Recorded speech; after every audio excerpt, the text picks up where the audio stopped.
왕으로부터 쫓겨 살아본 일이 있었습니까?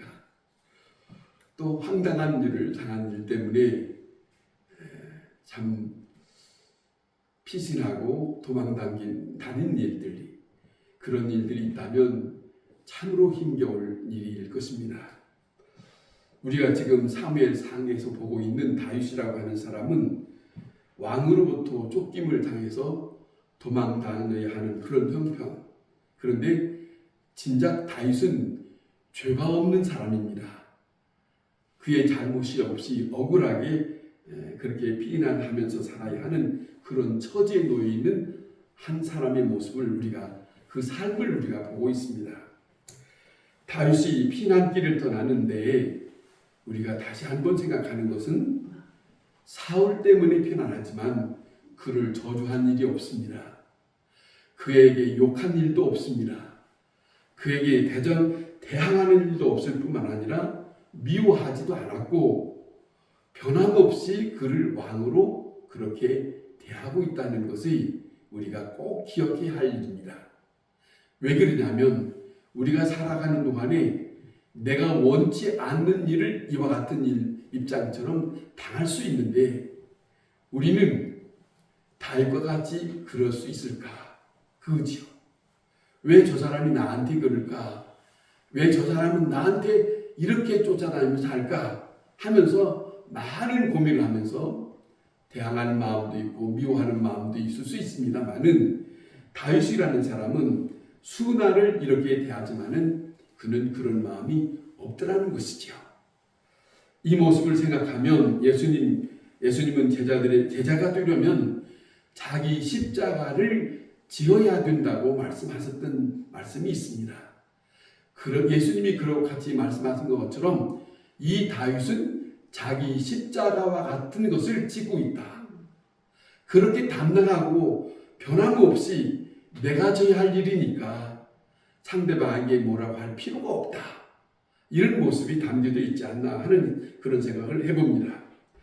다윗이 잘못도 없는데 도망하면서 정말로 그가 어떻게 하면 좋을까 해서 처음 찾아갔던 사람이 하나님의 사람 사무엘이지 않았습니까? 사무엘을 찾아가서 무슨 이야기가 서로 주고받는 얘기는 없습니다만은 그를 통해서 이 문제가 해결되지 않았습니다.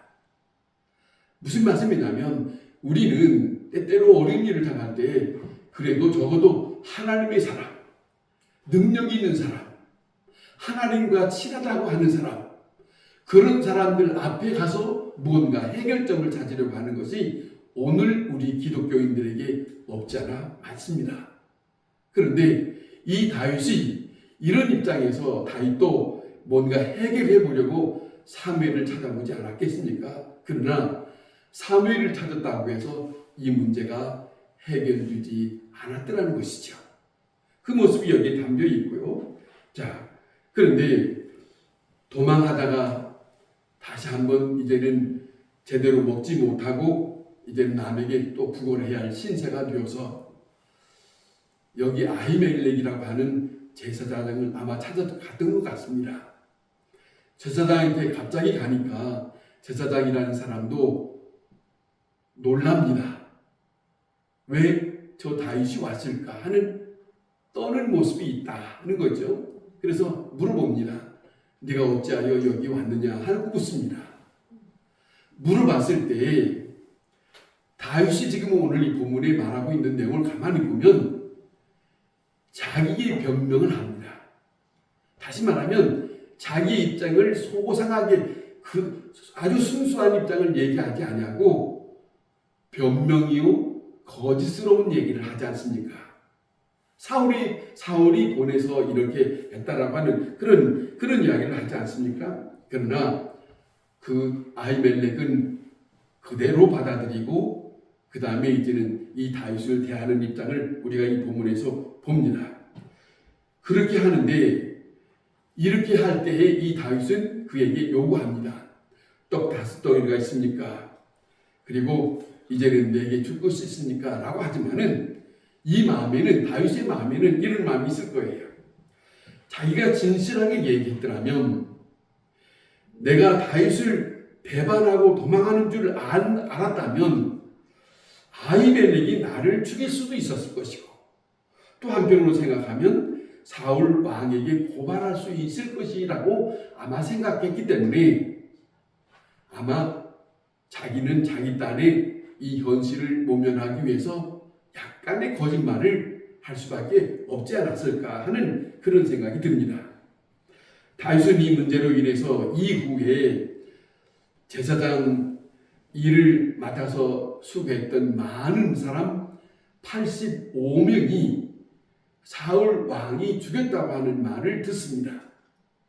그 말을 들을 때에 이 다윗이 훗날에 그 아들을 통해서 이 얘기를 들을 때에 그는 자기 탓을 합니다. 내가 그 아히멜렉을 찾아갔기 때문에 이렇게 엉뚱한 일을 벌어지고 말았구나 하는 자기 탓을 합니다. 자, 사람이 두려움을 당할 때, 거짓말을 할 때, 이것은 심리학적으로 아이들을 자꾸 칭찬하면 자존심이 점점 강해지고 교만해지는 문제가 있다고 합니다만은, 또 한편 자꾸 이제는 책망하고 잘못에 대해서 지적을 하게 되면은 아이들의 입장에서는 거짓말하는 경우가 있다는 겁니다. 그러니까 어쩔 수 없이 두려우니까 이렇게 혼나는 입장에서, 그러니까 아버지 어머니가 무섭게 대하게 되면은 자기도 모르는 사이에 아이의 입장에서는 아버지 앞에 지금 현실에 혼나는 그 입장이 두려워서 거짓말을 하는 경우가 있다고 하는 것이죠. 그런데 결국 이것이 한 번, 두 번 쌓여져 가면 그 어린아이의 인격적인 그 모습이 굳어질까봐 두려운 것이죠. 사람에게는 이런 모습이 있습니다. 자, 어쨌든 다윗은 아히멜렉에게 떡을 좀 달라고 합니다. 떡 5덩이나 또 무엇이 있으면 나에게 주시오라고 합니다. 그랬을 때 이 제사장이 다윗에게 말합니다. 일반적으로 먹을 수 있는 것은 없고 제사장만 먹을 수 있는 진설병이 있다. 그건 사실은 쉽게 줄 수 있는 입장이 아니에요. 구별되어 있기 때문에. 자, 그렇게 했을 때 이 거룩한 떡을 말하면서 그는 순수하게 그 다윗의 입장을 생각해서 줍니다. 그런데 이게 훗날에 예수님께서 마태복음 12장에 보면 안식일 날에 제자들과 함께 밀밭 사이를 걸어가다가 우리가 흔히 그 밀을 훑어서 비벼서 먹는 일을 했단 말입니다. 그것을 바리새인들이 봤어요. 바리새인들이 보면서 예수님의 제자들에 대해서 못마땅한 얘기를 합니다. 안식일 날 당신들이 죄를 범했소라고 하는 말을 합니다. 그 말을 듣고 예수님께서 오늘 이 본문에 대한 내용을 들어서 말씀하시는 것을 우리가 봅니다. 다윗이 배고플 때 제사장에게 가서 제사장 위에 먹을 수 없는 진설병을 내어주지 않았느냐. 다시 말하면 예수님은 이렇게 말합니다. 나는 자비를 원하지 제사를 원치 아니한다. 자비라는 말이 무슨 말이겠습니까? 그의 형편의 어려움에 처했을 때 보살펴 주는 것이 더 우선이지. 그런 거예요. 그런 말씀을 하는 거예요. 자, 어쨌든 간에 다윗이 아비멜렉을 만나서 어쨌든 자기의 형편에 힘드니까 그 사정을 형편대로 아히멜렉이 이제는 들어주고 서로 만남을 갖습니다. 그 다음에 이제는 이 다윗이 말합니다. 당신에게 창이나 칼이 있습니까? 라고 묻습니다. 창이나 칼이 있습니까? 라고 물었을 때 이제는 이 아히멜렉이 말합니다. 내가 골리앗을 죽인 칼이 보자기에 쌓여 있다.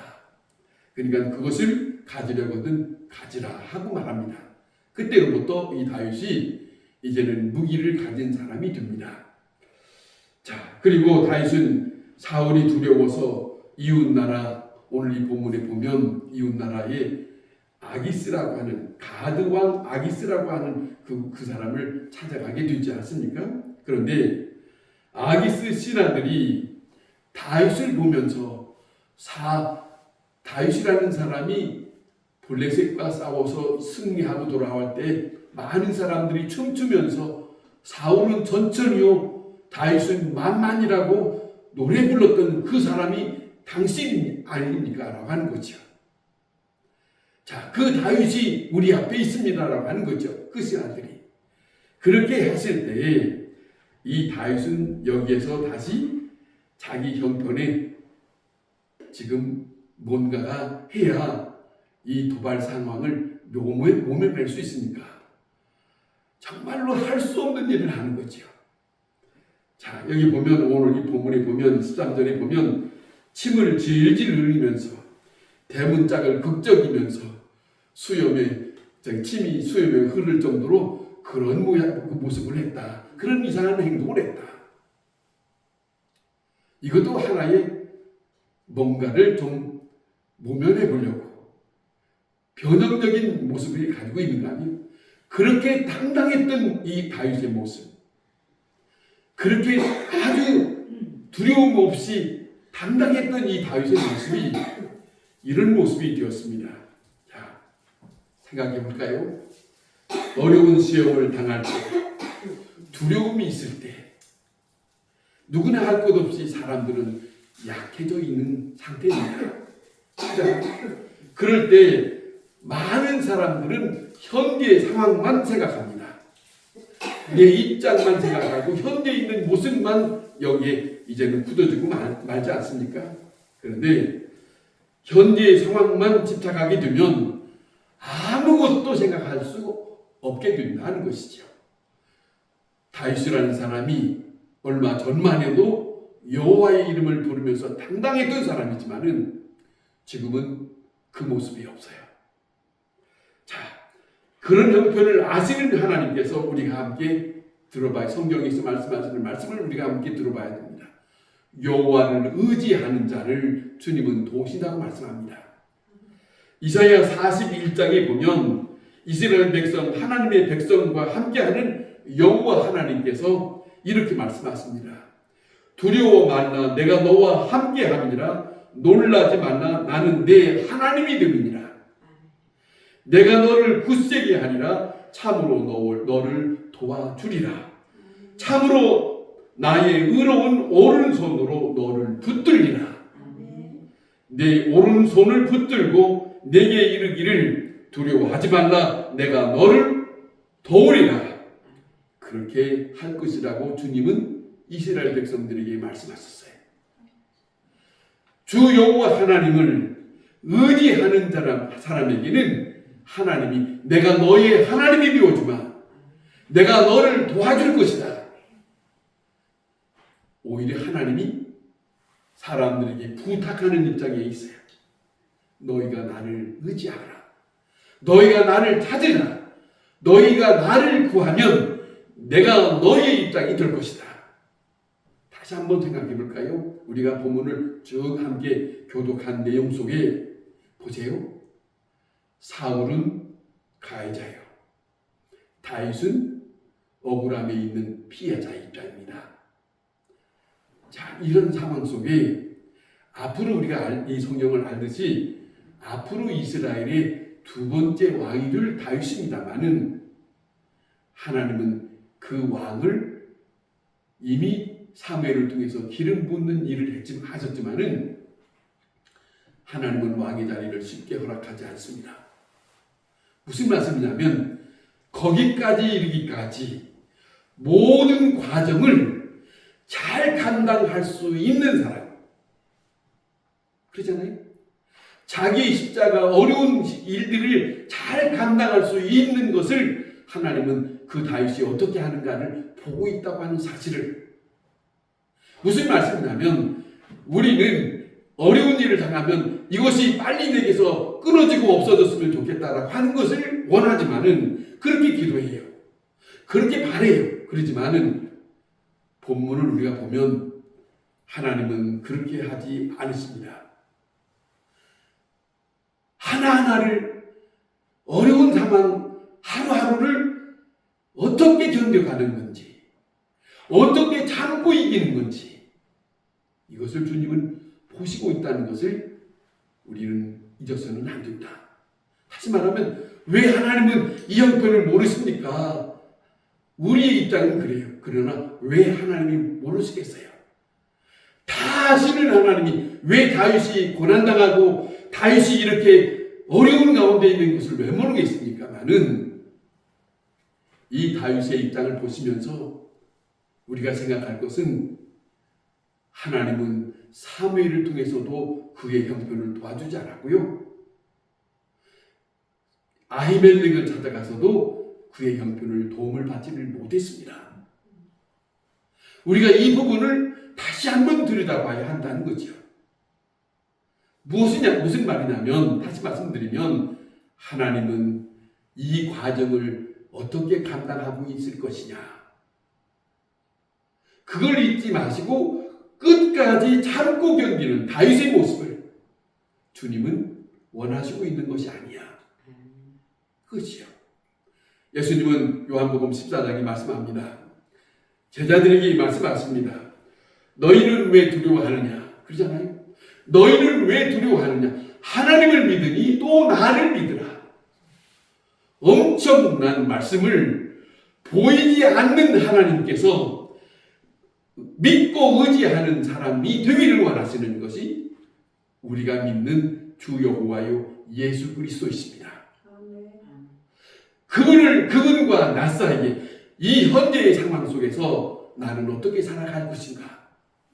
중요한 것은 견뎌야 한다는 거죠.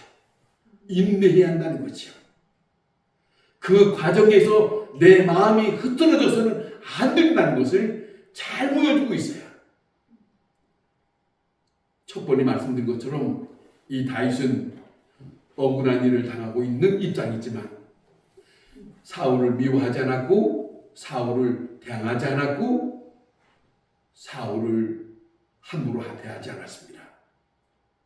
그를 끝까지 왕으로 섬기면서 그의 자신의 입장에 자기 자신의 입장에 잘 지켜나가고 있는 그 모습이 우리가 지금 사무엘상에서 보고 있는 그 다윗의 모습입니다. 이 모습이 오늘 우리들의 삶 속에서도 이런 어려운 일들이 있을 때 주님은 말씀합니다. 참고 잘 견디는 자, 그 자에게 구원이 있다고 성경은 우리에게 말씀하지 않았습니까? 예수님도 말씀합니다. 어려운 상황이라도 참고 견디는 것이 믿음입니다. 참고 의지하고 사는 것이 믿음 있는 사람이지 지금 형편을 두고 불만하고 하나님을 원망하는 그건 그 모습을 주님은 바라지 않는 거죠.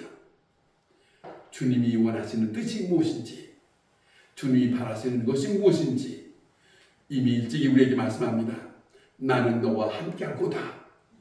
나는 너를 도울 거다. 두려워하지 마라. 나는 너와 함께 할 것이다. 그 말씀과 함께하는 우리의 믿음의 승리자의 삶이 될 수 있기를 바랍니다. 기도하겠습니다.